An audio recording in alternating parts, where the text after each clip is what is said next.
The following program contains coarse language. The Red Sky Network recommends adult supervision for viewers under the age of 15. Hey guys, I'm Chris and I'm at the very first Beyond the Valley Festival in Phillip Island, and so far it's been fantastic. Got some brilliant music, got some lovely ladies, and of course the food, and the weather is shining down so fantastic. Guys, I'm going to be talking to a heap of bands like the Preachers, Pond, Peking Duk, so many more as well. So sit back, relax, stay tuned, and don't forget my pretty face. Well, look guys, we are at Beyond the Valley and we've got to put the wind aside us. I need to talk about Puddinghead because it has been such a big success. It even got to #2 on the ARIA charts. Do you think there's any secrets behind the big success behind the album? I'm not too sure really. It's always hard, like coming from our perspective, like first person, you lose perspective obviously on how well things are going. You kind of just you make the album and you listen to it so much and you're so involved, and then suddenly when you release it, it's kind of like off you go record into the wide world. I hope you guys like this. If there's a secret, I don't think we know what it is. Yeah, and it's hard to gauge what you as a band gauge as what is successful, like when you get to a point where you think, oh, that's successful, because these days like you can sell 1 million records or you can sell 10,000 records and both are very successful. So we're just sort of try and be humble and stoked that anybody wants to listen to it and anyone wants to buy it, and all those little things like the ARIA charts and lists that people put us on are just a bonus, you know. Oh, cool. So you guys are just really in it for the moment, in it for the music, is that right? Yeah, I guess. Yeah, I think that's the problem too is I remember when we made the album, like you're so there in that moment and you really love it, and I remember really vibing what we were doing, and now like as time goes on, not that you dislike it, but it's just harder to get back in that moment and feel that way again, so you always just want to make the next record, and that's kind of the real success you're always chasing. It's just that feeling of you listening to your record and being like, yes, I think it's awesome, and I think that's actually like an impossible thing to attain. So I think that's why you just keep making more records. Look guys, we caught up with you at Fat as Butter, obviously. How crazy has the past year been? It's been mental. Was that only a year ago? Yeah, just about over a year ago maybe. It's crazy. That's a lot has changed. Yeah, definitely.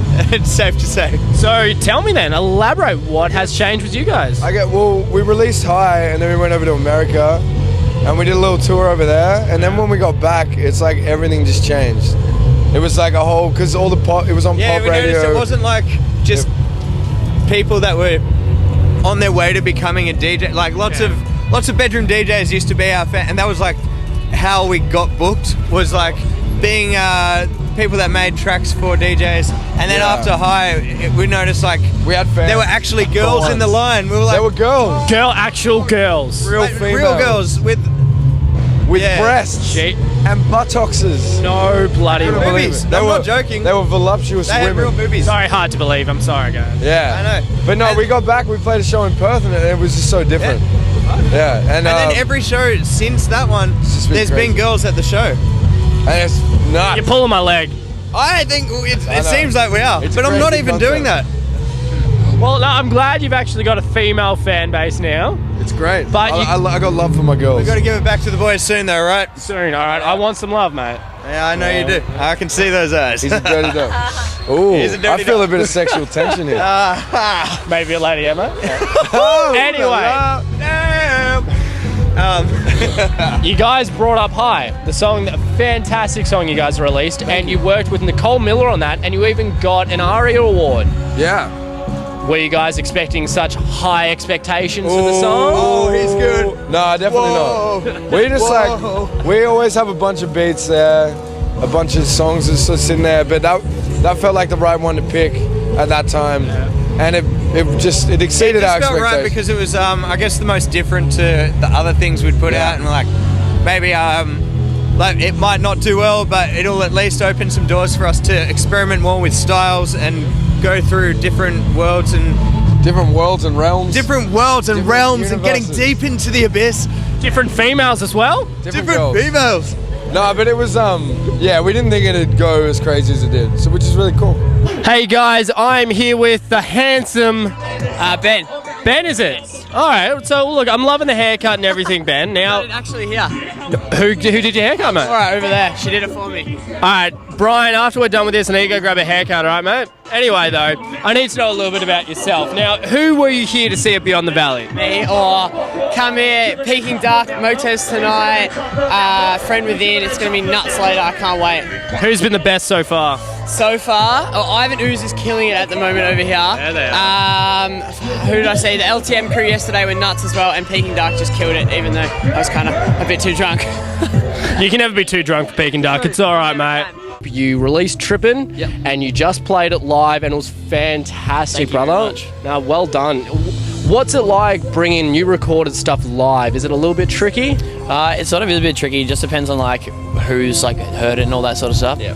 But other than that, like it went down really well. Like everyone was feeling it. I could see like heaps of people. It was getting nuts on the speaker and everything. So it was great just seeing everyone vibe out to it as well. Yeah, so that's everything you could really want, yeah? Yeah, everything that you want in just like one big sort of bunch of salad. That's awesome. Some sort of salad. Well, yeah, no, fantastic song, but you did also recently release an EP, Ringwood Rich, I is did. that correct? That is correct. It worked out to be a really good EP. Now, I love it myself, but again, I've got to ask, you got a lot of complex songs through it as well. What is it like bringing that sort of thing to stage? Do you do anything different? Main aspect is like crowd, like interaction and Yeah. stuff like that. When they get involved with it, like it feels like that they're sort of part of the song as well. So you sort of just feed off them, and especially like when the crowd's going nuts, like today, like you can really just feed off it, and like your energy builds up like a whole little more. Like it's like Dragon Ball Z. It's like your energy bar fills up. Oh yeah, of course. But what I loved as well, it's really hot out there, and you guys brought the water pistol. Oh man, water pistols were sick. That was the best idea. Like. I was at work, like, because I work at a toy shop, and I was going to buy some pistols and I forgot. And then my DJ's brother, he bought them, and I was like, oh, what the fuck? Like, yeah, let's fucking get these out. And then we started popping them, and it was fucking sick. No, that was classic, mate. No, well done with that. Thank you very much. Now, you also recently, again, did a tour with Cypress Hill and Ice Cube. How was all that? That was incredible. Yeah. It was like a very high time for all the times. Oh, bloody bet. What's it like going around with Ice Cube? Does he always have that real angry look about himself? He does have a bit of an angry look, but it's sort of, I don't know, he's just like Ice Cube. It's just, you don't want to fuck with him. You see him and you're like, oh shit, like, dude, like, you want to go talk to him, and then he's surrounded by like all these big dudes, and like, no. And so you like sort of go walk away like, oh, all right. You'd completely change your attitude around in 1 second. You'd be like, oh yeah, cool. It's like Ice Cube's like, hey man. Yeah. If Ice Cube was timid, I'd be like scared more, I think. Instead of having an angry ass face, I'd be like, what the fuck are you doing, man? Well, look, we're up beyond the valley. It's going to be fantastic, but got to start with, how has 2014 been for you guys? It's been really, really great. Many changes and sort of been busy apparently, but I never really feel like I've been busy. I always feel like I've been sitting on my ass, like doing nothing, but... Because you're enjoying the work. I guess so. Maybe that's it. What about you, man? How's 2014? Man, I got to go to South America for the first time, so loved that. Yeah, had a ball, and yeah, we fucked about in the USA as well. Very nice, guys. No, I'm glad you guys have been having fun, because you've got so much to come already, because you guys have your newest album coming out January 20th sometime, I believe. 23rd, something like that, and it's going to be Man It Feels Like Space Again. Can you tell me anything about it? Yeah, I don't really know what to say. Well, tell me, like, where does the inspiration come for the album, firstly? I don't know, it's... Joe's wiggity ass brain. Yeah, Joe's stupid, hilarious, idiot, savant, verbal diarrhea is pretty good to dredge the depths of. And just, you know, you see a lot when you're a human with eyes. Yeah. And there are a few eyes out there as well. Yeah. And that, you know, that's a lot of inspiration for anyone to do anything at any time. Awesome. Well, yeah, soak it up from all the adventures, obviously, and spit it out into a nice album. Am I right? Yeah, or not adventures, you know. It's all the way you think about what happens to you and around. YouTube adventures, book adventures. Yeah. I got to say, they're some of the best adventures ever. Sitting on your ass doing nothing. Yeah, man. Yeah, no need to go and have transcendental meditation in India anymore. We got Facebook. Sit on your ass in your bed. Come back a guru. Hey guys, I'm here talking to the lovely. Hi, I'm Kat. Hi, I'm Kat apparently, and we are at Beyond the Valley. Now, Kat, who are you really here to say? Well, me and my mates really wanted to check out Peking Duk, and they were awesome. And I'm also looking forward to seeing Allday. Allday, yeah, that'll be really good actually. They should be on a little bit later. Definitely. So, what else are you planning to do at Beyond the Valley besides get shit-faced? I don't know, just hang out with friends, listen to some cool music, you know, just meet people. It'd be awesome, yeah. How has 2014 been for you guys? Do you want to start? Alright. I feel like 2014's been a year where we've kind of merged into what we think is kind of our style this year. Would you say that? Yeah, it's sort of when we sort of definitely come into our own this year, like production-wise. So last year we were sort of finding our feet, but I feel like we've really sort of come into our own this year in writing. So we've got this awesome EP we've been writing for like the past 6 months and stuff with people who've been coming through Australia, and we've just been sort of hooking up with various people and collaborating, and it's really sick. So yeah, this year's been awesome just production wise, and played some amazing shows this year as well, which is really cool. We've like managed to land a few. We're finally on a label, so we're independent for 6 months or 7 months, and we've been talking to a label for a long time. We finally signed a contract with Sony, so yeah, it's really good to have like an actual backing now to kind of help us push forward our stuff. It's not so worried about where's the song going to go. It's just about thinking about how to write the music now, rather than being like worrying about how it's going to go and like how people are going to hear it and stuff like that. So yeah, that's been a real sigh of relief for us as well. Yeah, so it's been a massive year for you then, guys. So like you've obviously done your own work, all that kind of stuff. You've released Snare, which is an amazing track. I've got to know, what's the inspiration behind the song? Snare's actually a pretty old track. I started it maybe 2 years ago, before like Cosmo Midnight was even really a thing. Yeah. And then earlier this year I sort of just trolling through my SoundCloud, and I was like way back, and I was like, oh my god, I haven't finished this track, I haven't touched it. So I opened the project and sort of just started brushing it up and like sort of updated it to what we were doing now, and then finished it off. We got our mate who used to go to school with us, he was living in London, and we were just like, he sent us a demo, and we were like, come to Australia, we're going to re-record the vocals. We did that, and we finished it all off in like a week, and it was really good. So it was just like spontaneous, but it started as an old track, and we just like worked from there, and yeah, I really like it. Well, another track that's coming out soon is a track that we've been like, oh, this can actually really work for us. It was a bit of an old demo, and then we realized we could like breathe, fresh life into it, that, from our new artists that we've been listening to, and like people that we feel like we can make it feel a bit more relevant to what we do now, because back then we're like, it's too late now, we can't really bring that song in, but we can really like kind of revamp it and make it relevant to what we're doing now. So our next track is going to be a really like cool new track as well, kind of like Snare. Now, you only just got here, didn't you, mate? Yeah, we just walked in about 10-15 minutes ago. You enjoying the weather so far? Yes, and there's like the ocean right behind us. Real good beautiful. view. Yeah, it's amazing. We just need to tear down the fence or something, go a little bit nuts. We will, later on. Yeah, midnight, mate. Alright, so you haven't been around for long yourself, and you've done such a large amount of work. You've just released Startup Cult. Yeah. Fantastic debut album. What's the inspiration behind it? Thank you. The inspiration for the title was kind of like, I wanted it to be a bit of a cult following more than like a cool, the blogs post you and then you're here and then everyone goes to see you, and then in 2 years everyone's like, oh, remember when we used to listen to them, you know what I mean? Yeah. So I wanted it to be more of a important thing. So that's the basis, and then the stories on it are just kind of like life stuff that vary from song to song. Yeah, totally. Well, no, I like the inspiration behind the name, because you do need that cult following, especially for your debut album. But at the same time, you reached 3rd in the ARIA charts. How do you feel about that? I'm very positive about it. Were you expecting that? Nah, I don't really focus on that. I never really get too psyched or too bummed, So I'm like, if something good happens, I'm like, yeah, and my manager's like, and I'm like, oh, it's so good, you know. So Yeah, it's that way, pretty when much a bad bonus. stuff happens, I'm kind of like, You're prepared. I'm prepared. You know?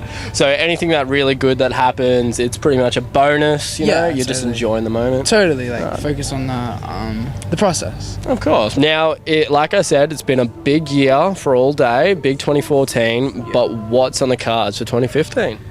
Well, we're doing a bit in America and Europe, and doing another album, and just basically working on stuff and eating food and playing basketball with my friends, and just trying to stay alive. Living life. Not getting hit by a bus or any shit. Yeah, like try not to do that. We Yeah. wouldn't want that. Totally. Well, are you able to tell me anything about the upcoming album, if possible? No, because I've done nothing so far. So it's just in the mindset, pretty much. Yeah, I'm just thinking about stuff. Like I'm writing ideas down. It's like in like idea phase, you know. But I've got a better few than nothing. beats and stuff and a few like ideas. So yeah, like I've bought a new mic last week. So now I'm like I've got something to help it sound good. So now I can start, kind of thing. I'm back again with the lovely Ellen. and I'm loving your hat, lady. Where did you get it from? Oh, it's just from Cotton On. It's just a cheap one. I think I'm gonna get myself one, I reckon, but I think you can pull it off You better. guys around here rocking them. Oh no, I don't think I can pull it off. I'll get one anyway. But look, Ellen, we are at Beyond the Valley, Phillip Island. Are you enjoying it so far? Yeah, I'm loving it. Loving it. Who are you here to see? I'm here to see Motez, Peking Duk. Who's the other one tonight? We've got Allday playing later. You keen to see them? Yep. Awesome. Now, got to ask the generic, 2015's coming. What are your New Year's resolutions? Well, it's my first year teaching next year, so just to be a good teacher, I guess. Well, look, you seem sophisticated with your hat and your lovely composure. I reckon you'll do fine. Thank you for joining us today and enjoy the rest of Beyond the Valley. Thank you. Are you able to tell me the inspiration behind? Is this how you feel? Well, we were listening to there was a lot of sort of pop and disco revival, I guess, that was coming out of 2012, early 2013.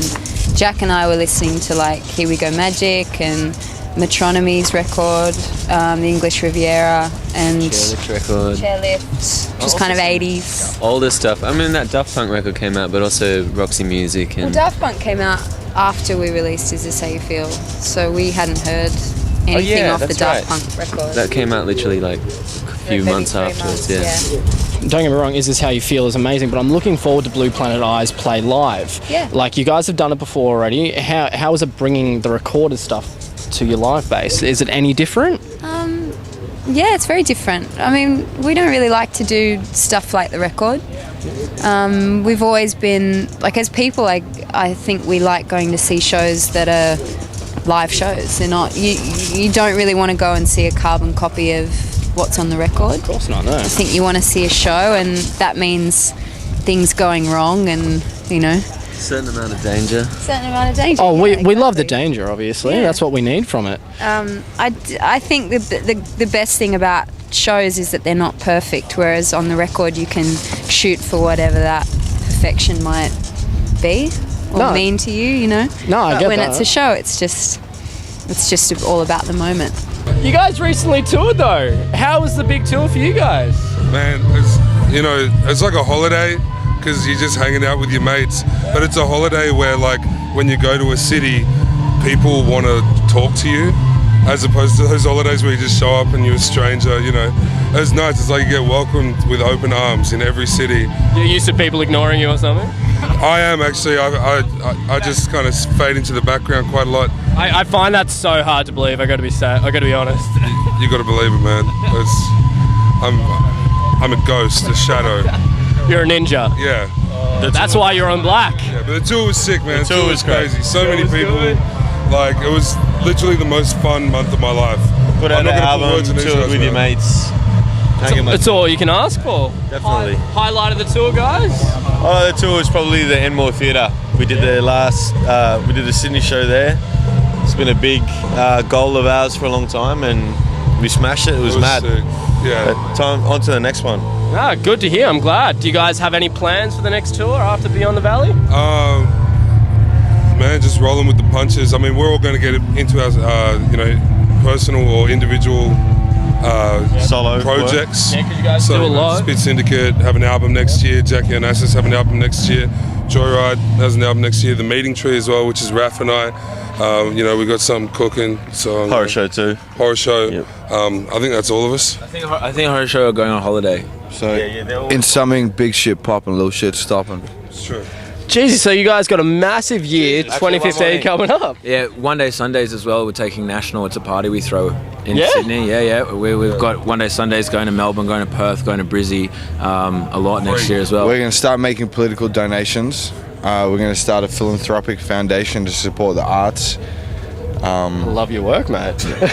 Man, I honestly, you don't want to.